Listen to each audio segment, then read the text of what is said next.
Hey guys, welcome to Skenergy, a new show done by SK Gaming. My name is Brokenshard, and I am joined here by none other than SK Prime's finest, Gerrit Stuckermeier, also known as Frenza, also known as the Skenergy, but probably better known as Phrenic. Welcome to the show. Hello guys. So, obviously I know you. Yeah. So, some might say that we know each other. Yeah. But why don't you tell the people who you are, you know, how old you are, where you're from. Obviously, everyone knows you're German, but talk about it, like other games that you play, what got you into League of Legends. Like, introduce yourself to the people at home. Alright, so yeah, as Rem already mentioned, my name is Gerrit Stuckermeier. I'm 21 years old and I come from Germany. I come from Duisburg. It's close to Düsseldorf and Cologne, so I'm quite close to this wonderful gaming facility. My name is Phrenic. I play jungle for SK Gaming Prime since I think 1.5 years now already, so it's been quite some time with SK. And yeah, what got me into gaming, I think the first experience with gaming was the Game Boy Color, where I played Pokemon on, and my dad got it for me when I was like 6 years old, I think. And then after that, I played many games. I think Guild Wars was one of them, Nostale. And then a friend of mine, a real life friend from school, just told me to install League, see how it is. And I played it for like 2 or 3 days, ran it down every game versus bots, deinstalled it because it was no fun. But I kept playing because my friends kept playing as well, so I eventually got into it and then I got a bit better from time to time and now I'm here. You've been playing in the German scene for quite some time, before SK obviously. So why don't you tell me a little bit about the past teams that you played on, any notable teams that you played on, like what led you to SK Gaming? My very first team was ESC Icybox, where you also played. Yeah, I also played on that team. Back in the days. Back in the good old days. And I actually played with LEC superstar Genax in that team, so yeah, we just met each other from tryouts in German scene kind of, and like solo queue. So we like knew each other, we got along well, and we looked to open a team on ourselves because we didn't really find any good teams or tryouts or stuff, so we just did a team ourselves. We managed to do second place in ESLM as full randoms, which was quite nice. So yeah, and then the career kind of began. After that we went to Iguana Esports, where we won our first title in the ESLM with Arfan, Hikyu and Kex. It was a quite good roster, I think. Some more well-known players nowadays, yeah. Yeah, after that I joined Alternate with Scarface, who was also my teammate for a lot of time. Actually, he was my teammate in Iguana as well, but then we decided to replace him for Kex because it just worked better, and Kex and Hikyu were friends as well, so yeah. And then I went to Alternate. We had Arfan at the start with Raya bot lane, also quite well known back then, not as much anymore. And still at Genax mid, we played in every team so far almost, and we had me in jungle obviously. So yeah, the split went really well at the start, but then some unfortunate things happened, so we had to replace Arfan and get Fittel, a Danish support as well, also kind of known, I think, at least back then. Lower end, for sure. Lower end, yeah. So yeah, that was kind of it. We never really achieved anything in that team though, and I stayed there for 1 year, I think. And after that, I went to ESG, Euronics Gaming, kind of known in the German scene as well. Yeah, very popular team. Very popular, yeah. I played there for one split with Tolkien, Zase, Konyo, and first Coco, who renamed to Taki, I think. Yeah, Taki. And then we replaced him for Antrax because Konyo and Antrax were like the never back bot lane from Spanish times. And we won ESLM as well, which was quite a nice experience. And then SK happened, and now I'm here. So here we are. Yeah. So you've had quite, I would say, a long, lucrative career, and you've named many players, and pretty much all of that in the German scene. You didn't play in any other national league besides the German scene, so we've obviously spoken, me and you personally, a little bit about the infrastructure of the German scene, and also, in a way, the lack of infrastructure in the German scene. So obviously now we're in the last year of a kind of weird format swap. Talk to me a little bit about how the infrastructure of the German scene, like how it was up till now, and like what it was like to play in the German scene. Obviously, we did play in 3 leagues in the past, sometimes only 1 league. Tell me what your thoughts on that. I remember from the very start it was only ESLM, and it was also a cup system, so you would just basically play a cup, and I think you got points there, and even some money if you wanted, like 100 euros or something as a team, so basically nothing back then. But back then it was actually quite a bit. And then it changed to a league format in the ESLM where you only had 1 game per week, and I think it was also best of 1 at the start. where you also had really bad teams in the league, so only like 2 or 3 teams were good, and then you had like sometimes 6 weeks where you only played bad teams, and it was really weird as well.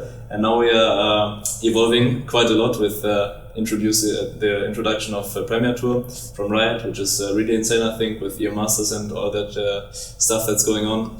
And also the Summoners In League, also referred to as the Scrim League. The Scrim League, yeah. Where, so obviously no disrespect, but when you're a team playing in 3 different leagues, you obviously aren't going to be able to prepare for all of them. And that's something that I mentioned as well, is that it's too much. Players burn out. So now we have 3 leagues, but we didn't play all those 3 because what you already said, that it can be too much. Because obviously Premier Tour is most important for your Masters, and then ESLM probably because of just pride and calling yourself the German champion. Well, ESLM, Meisterschaft has been around for such a long time that it's kind of been a staple league. But I was mostly looking to ask, we've had right now with Premier Tour 2 different systems. We had the stop system, and then we had like this mini league system, and then we're being told it's being changed again. Nice, thank you, Phrenic. Oh my God. It should come back in a second. There we go. The graphic. It's kind of messy, right? Like the transition period, especially at the end of this year, was quite messy. But hopefully it gets better in the future. Yeah, I really like the tour stops. The tour stops were great. Because we traveled a lot as well. We had like a lot of lands. We've seen like 3 different countries with Germany, Austria and Switzerland. It was really amazing. I really liked it. And it was also handled really professionally by Riot. Obviously this split, also because we played bad, but also because of the system, I didn't like it too much because there were like 4 groups with 3 teams, only first team gets out, so like they were like, if there were like 2 good teams in one group, then it wasn't designed well. It's already done for one team, so we didn't really enjoy it, but I guess it was on short notice for them as well, and looking forward to playing in Premier Tour next year. During your talk about the teams that you played on, you mentioned a lot of players that kind of either fell off or are more well known today. How do you feel about like the general level of the German scene? Like, not necessarily just the players in it, but also more specifically the German players in the scene, or the staple players. Like, if I give an example, people like Konjo, who's been around in the German scene for so long, he's not even German. Like, how would you rate the level of the DACH region? I mean, I think it, especially since last year Masters, where we finished 2nd, I think you could see that. I mean, Big was also, I think, in quarters. So they lost to Misfits Academy. So the winners of year Masters. So I think the German scene improved a lot. I think also, like, obviously because of the imports, because the scene itself is more attractive because of teams like Schalke, Big Mouse, SK joining.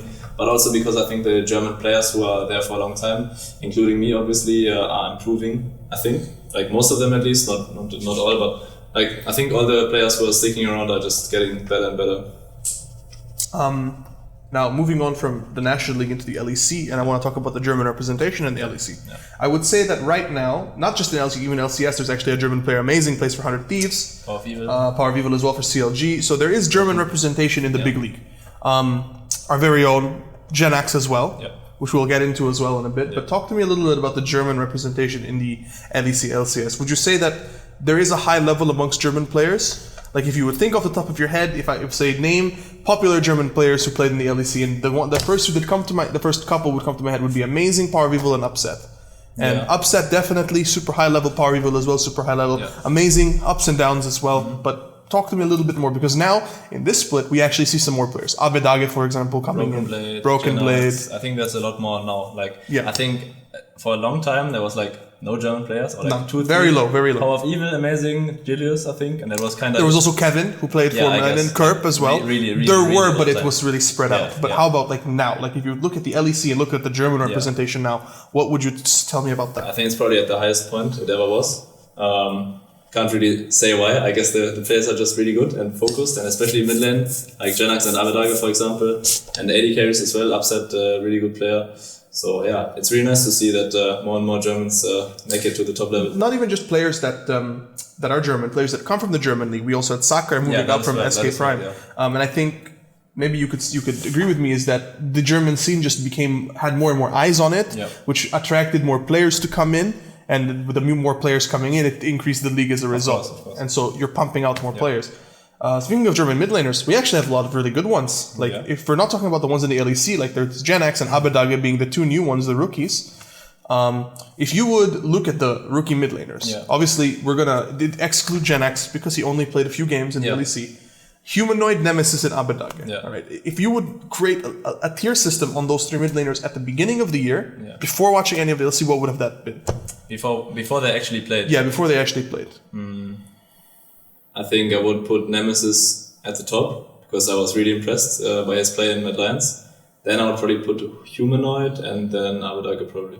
And I think it was pretty clear that Abbedagge was the lowest placed player. I think so. And I think over the spring that showed, but now coming into summer, he's pumped himself up a little bit more. Sure. It's a lot closer. I would still say that that's the hierarchy, but he's putting himself much closer. And I think that Gen X is going to compete for that spot as well. Probably. No bias, of course. But I think that there's a lot of interesting talent in, not just German talent, but in the German scene in general. Yeah. Talking about players like Konjo, who've been around for so long. Konjo, Gistik. Karzi even. He's really insane. Karzi, yes. Really I would not be surprised to see him in the LEC. Yeah. But I was more talking about like Konjo, Gistik, who have been around for so long. Yeah, that's true. And they're ridiculous and insanely strong bot lane. Would you agree with me and say that German scene is the second best league in the... For sure, yeah. Behind? Yeah, behind France. Yeah, France. And I would say France only because of LDLC. Yeah, LDLC probably are the best team, probably. Like Spain was really insane, like 1 or 2 years ago, but... they've fallen off. Yeah, they've fallen off for sure. LVP has definitely fallen off. They have some good teams. Giants look great. Yeah. But I would say that the DACH region has risen. Yeah. But the French league is kind of above it right now in terms of overall skill. Yeah, I think what's like most interesting about the German scene is that, especially now you can see it, that there's like 4 different teams in 2 tournament finals. Like ESLM was Schalke versus ESG, and Premier 2 is Big versus Maus. So teams are like kind of close together, but it's not because they're all boosted, but they're actually like they can compete competitive with each other. They can all compete with other regions as well. So I think the top 4, top 5 teams are like actually quite close together. And there's a big gap though. After like the top 5, top 6, it falls off quite a lot. Yeah.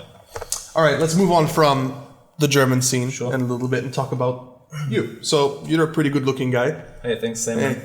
I mean, we've talked a little bit about it, about physical fitness and how important, like obviously I could use a little bit more time at the gym, obviously, but how important is it, would you say it's for you?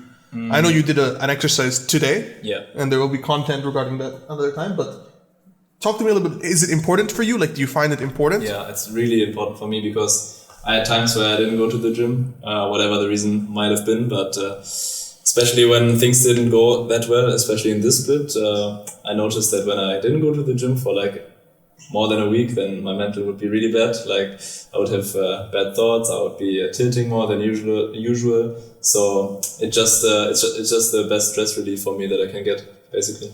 But it's not just that, it makes you... Obviously, we don't talk about looks being important, but they are important. Like how you appear to other people is important. And I know that you do a lot of activities, not just with SK Gaming for sponsorships, but you also speak with politicians. I remember you went to a convention, not maybe a convention, a gala of some sort. And how important is that to be an advocate for German esports? Like, how important is that for you? I mean, it's nice that I can just be open about it, tell them what I do, and just open their minds a little bit. So. And also, another positive thing about going to the gym is that it really influences like how I can focus in the game. I feel like, especially if I do cardio, then I feel like I can concentrate for longer amounts of better amounts of time. So it's definitely the sentence "healthy body, healthy mind" is definitely true. I think. Are gamers athletes? Professional gamers athletes? In my opinion, I think so too. Yeah. I think so too. And I think every athlete, they need to temper not just their mind but their body. So it's important. Yeah. Okay, moving on from that. This is a spicy one. Oof. So, tomorrow marks my 1-year anniversary at SK Gaming since I was signed with SK. That's insane. And since then, out of the remaining core players, only you and Kadui remain. Yeah. So what's it like the last year under my tutelage? Was a lot of ups and downs, I would say. I mean, there was also sometimes where we didn't have you at all. Yeah, that's true. Because we were obligated with LEC stuff. Yeah. That was probably the worst time because we were completely clueless. Even though this split was obviously really bad as well, but I think there were some other reasons behind that, which we don't want to talk about completely as well. In general, I would say it was a really, really successful year, even though we didn't ever win anything. We won Sin League. Yeah, I guess Sin League, yeah, sure. I forgot about that. But we never won a trophy on LAN, so that was not too satisfying. We were so close. We were always really close, and we made I think 6 second place finishes. Do you remember in Switzerland when we had Hungry Panda as a substitute, and I was up, I remember, until 6 a.m. Some with Realistic, who was our analyst at the time, and I was thinking of the best drafting patterns to beat ESG. Yeah. And it was ESG with Venter and No Way, and we won the first game. We didn't win the first game. We smashed them the first game. And in the second game, we were 10k gold up and we lost. And then we lost the series from there. I mean, that's how it usually went versus ESG. But that was, we were so close. Like if we had won that second game, was the it was closest over. we ever got to beating them. But I mean, they were really insane at EU Masters. They almost beat Old Mad Lions with they should have won that game. And they should. So I mean, can happen. But then obviously the best thing that happened this year was EU Masters second place. I think no one really expected that, including myself. So I was actually quite happy this year. Besides the last 2 months, I guess. I mean, it's nice that you've kind of we've cemented our legacy, SK Prime. Like, even though we are the second place team, we've always been the second place team. We got further than any German team, and now we've set a bar. And I think that's something pretty cool. Even though we never won anything, we have to look at different achievements. For sure. Sure, not winning anything sucks, but many top 2 placements. Other teams obviously have their ups and downs, but at least we're consistent. Yeah, that's true. Consistency, guys. So I was told by many people actually referred you as a Rek'Sai Elise 2 trick. And I looked at your old games, that's mostly what you played. You played a lot of Rek'Sai, a lot of Elise, and I can understand why. Champions have been meta since their release, kind of broken in solo queue. What's your favorite champion to play? What do you enjoy playing? Would you say I enjoy playing Lee Sin the most, but only when I play it for, like, if I didn't play for 2 or 3 weeks, like straight, then I'm really rusty and I hate playing it because I feel so boosted, But when I play, like, I don't know, 5, 6, 7 games in a row after that, then it's fine and I enjoy it the most. Again, like, you can do so much on this champion, it's just the most fun. Who's the best Lee in EU? That's a tough one. And I'll make it easy for you. Between these 3 players, okay? So there's going to be Broxa, Jankos, and Selfmade. We've seen Selfmade Lee, it's crazy. Yeah, I think Broxa's the best, then Selfmade, then Jankos probably. Yeah, I think I would agree. Broxa's Lee Sin is crazy good. Broxa also started off as a Rek'Sai Elise 2 trick, so maybe there's something to show. So all viewers at home, if you want to be a good jungler, play Rek'Sai and Elise. It's kind of easy. I mean, Season 6, both champs were extremely broken, so... No, let's not talk about Season 6. Season 6 that's why I want to... Season 6 was the greatest year for a jungler, probably. That's correct. So Worlds. We're kind of coming into that time. It's about the end of the year. Playoffs are starting for some regions. Actually, playoffs are even ending for some regions. NA's playoffs will actually end quite soon. Talk to me a little bit about Worlds 2019. Obviously, EU won MSI with the fastest best of 5 ever in professional play. Against NA. Embarrassing NA a little bit. Embarrassing them, besides, and I'd like you to talk about teams. First off, who do you think makes Worlds from EU? Obviously, G2's already made Worlds. Now, who are the next 2 teams? It's hard, right? It's difficult to say. Someone asked me this question, and I was completely honest that I first don't know the points from last split exactly. Because they matter as well, right? Okay, how about just talk about Gauntlet? Like, who makes... If G2 makes Worlds, right? And Fnatic is second in points because they were... Oh, actually, Origin... No, they dropped. I mean, I would say G2 Fnatic would make Worlds, like, in my opinion. But the third one is quite tough. I think Splice. Like, I thought Splice as well, That's, like, most common. Who has the biggest upset potential? If you talk about the 6 teams that are in playoffs right now, you've got, obviously, G2 Fnatic, who have the bias. Then you got Splice, Origin, Rogue, and... Vitality. Who has the most upset potential? You have Schalke, no? Oh wait, who isn't in then? Origin aren't in playoffs. Actually, Origin are in Gauntlet. Who has the highest upset potential? Besides the team with upset? Yeah, that was a really good joke. Yeah, I actually think if Splice aren't the ones to do it, then it's Schalke. I would put my money on Schalke. But I don't think like it would be a huge upset because I think Schalke actually showed like in the last weeks especially when they had Trick, I think they show that they can play way more methodic than they did before. It looks like they communicate better, they play a cleaner game, and I think it wouldn't surprise me that much to see Schalke going. In other regions, who are you excited to see at Worlds? Griffin finally made to Worlds. Yeah. They've been dominating Korea for so long, but kind of like us, choking at the last minute and not really being able to secure themselves. Finally, they made Worlds, but if you had to pick a team that you're most excited at watching that isn't from EU, who would it be? Probably IG. IG, yeah, because I just like how they play the absolute psychopaths, and it's always really fun to watch. Super good players. And any other team, Korean team? Like obviously SKT is a bit of a mess right now. I'm actually most excited. I'd like to see Damwon at Worlds. Okay. Damwon Gaming at Worlds I think would be pretty insane. Yeah, I mean Griffin is always nice to watch. Nuguri, the top laner, he's so clean. No. And I'd really be interested to see him at Worlds. Obviously, TSM as well for my broken. TSM, yeah, Broken Blade German representation at Worlds would be. Pop off. You think so? You think TSM can make it? I mean, that's the question that everyone's been asked because you saw what happened to them. They're looking really bad right now. I'm gonna be honest, but I just hope because he's a good friend of mine, and I just hope that he can prove. Well, NA is already secured. Yeah. Like, the finals don't even matter in terms of like it only matters for first, second seed. TL and C9 will both go to Worlds. No real questions asked. Yeah, but TL being the best NA team to ever play in NA, or they will be the most winningest soon. And C9, the best NA team to play internationally. Yeah. TL also got second place at MSI. That's true. So the third team, it's kind of up in the air. I don't think TSM makes it. Yeah. I'm personally rooting for Clutch. I think that'd be really cool to see them, but I also don't think that it's very likely they'll make it. I think CLG actually take it. Probably, yeah. That would be pretty good. Another German representation with Power of Evil. Yeah, that's true. And Ruin, he also played in EU. So we're really pushing our players out there. Time, actually. Yeah, that's true. That's nice. All right, and so that leads us to finishing the regular topics. Oh. So now we got some hot seat questions. I'm going to ask a question. It's basically one or the other, so you get to pick. Yeah. So first off, gank top lane, gank bot lane. Gank bot lane. Bot lane is broken. Okay, so I don't even need to ask better jungler wins or better bot lane wins? Better bot lane wins. Better bot lane wins all the time. All right, let's talk about a general question. Berlin or Cologne? Cologne. I like the facility more, and I like the city more. So I just feel that I'm more home here, and it's closer to my city as well. Okay. Infernal Drake, Mountain Drake. Infernal. Oh. It gives mental pressure. That's true. Sweatpants, jeans. Sweatpants, I guess. Okay. EU or Korea? EU. Yeah, of course. Spicy or not spicy? Spicy always. Shalfa, of course. Spicy Asian food is the best. Okay, Tarek Sona or Zaira Khan? Zaira Khan. Of course, German scene Zaira Khan. Yeah. Can't beat that. Twitter, Instagram? Instagram. It's on the rise. Okay. Skin, no skin? Skin. Mage, assassin? Assassin. Tanky or squishy? Tanky, I guess. I'm Seju1. Seju. Yeah, what's up, guys? Okay. Okay, this is a big one for SK Prime. Play offline or play online?